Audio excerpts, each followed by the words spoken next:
great stuff at Elements, and we feel very good and very proud of our program. But right now, we're here to talk about Victor Garcia and the work he's doing. We're very excited about his ability to crystallize the issues of the city we have to grab hold of and understanding how we move forward. And that's why we asked him to be here today. So without further ado, I'd like to introduce our artistic director at Elements, Brother Abdullah, who will then introduce our guest speaker.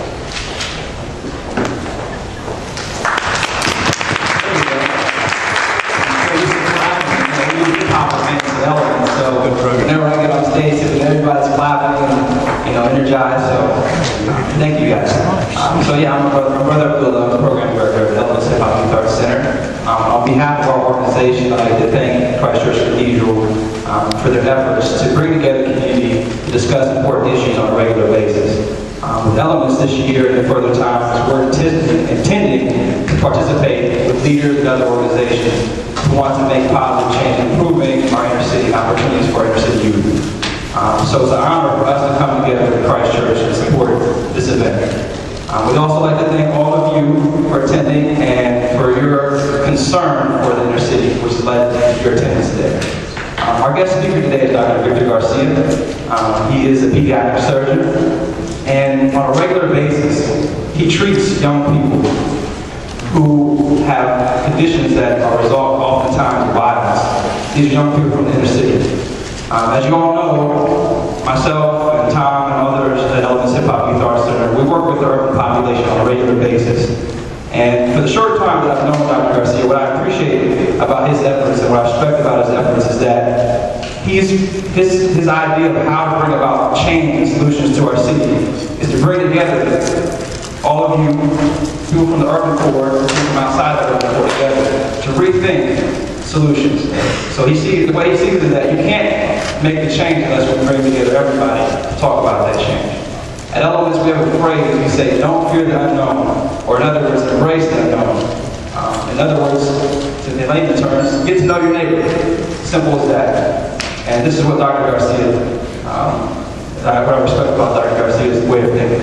So without further introduction, Dr. Victor Garcia.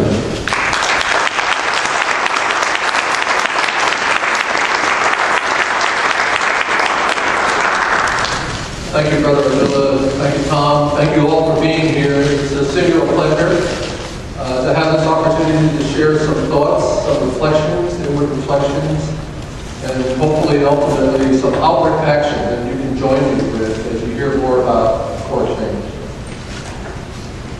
My journey with core change, I'm not alone with this. There are members here in this audience that have helped me through what has seemed to be an almost interminable journey as we try to convey our thinking about how do we create profound change in our region, and specifically in our urban core. My story began about 6 years ago. Now, I've been a pediatric surgeon at the Cincinnati Children's Hospital, by the way, the best children's hospital in the world, since 1991. I was recruited specifically to develop a trauma program there. We did not have one when I arrived. And it was with a specific purpose that we wanted to be the best at taking care of children regardless of their injuries, regardless of from whence they came, and that we could surpass any other institution in ensuring that that child did not die as a result of their injury. That was in 1990. It became quickly apparent after I was there for several years that there was this sort of a worsening trend in injury patterns. And that trend was not from children riding bicycles without bicycle helmets, or falling down the stairs or riding unrestrained. We were seeing an almost exponential increase in the number of children with gunshot wounds. We were also seeing a number of children, infants, coming in as victims of child abuse. And it started me thinking. But the thinking was accelerated with one specific episode. A child, not unlike many others, came in with a gunshot wound. This child died. But it was not without heroic efforts on the part of the entire team at Cincinnati Children's. We went so far as to open that child's chest, to try to massage the heart, to restore the bleeding, to restore the heartbeat and the stoppageing, but to no avail.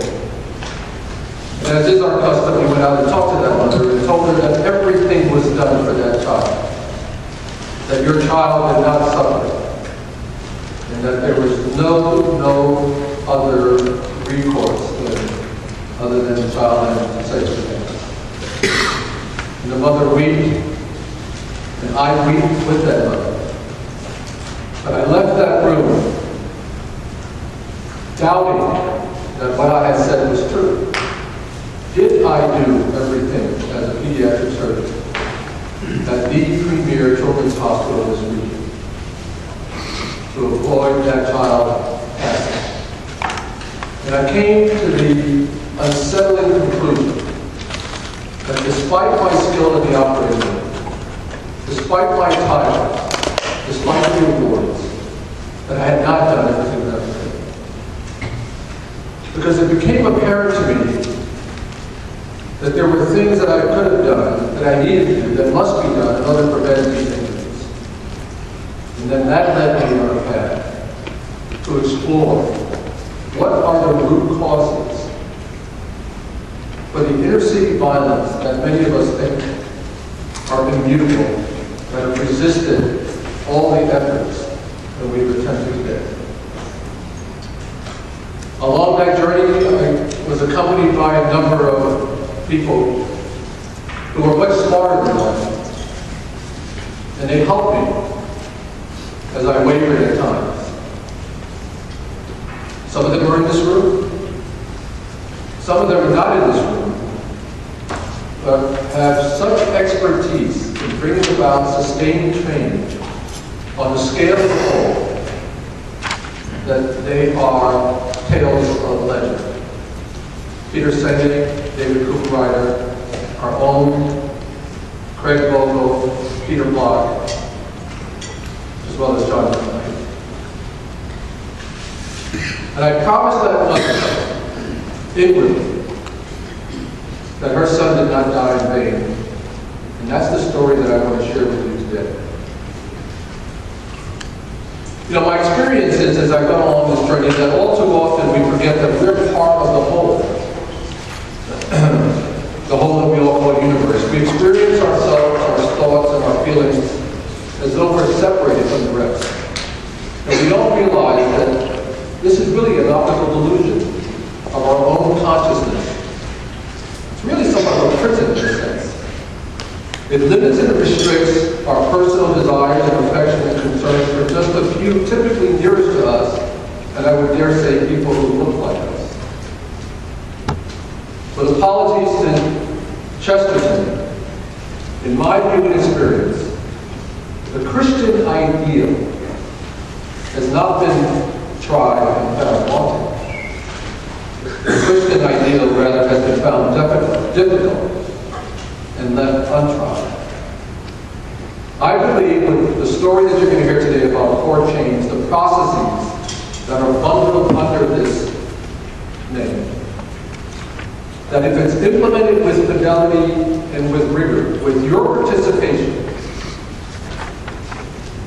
that we as a community, as individuals, will have a platform to free ourselves from this prison, and that we can safely step out of our comfort zones, to embrace the fear, as Brother Abdullah said, and widen our circle of compassion and concern to fully embrace all living beings in the whole of this universe and this whole community.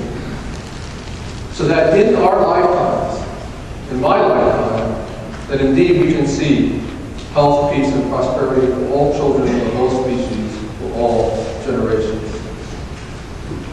One of my favorite books is God in Search of Man,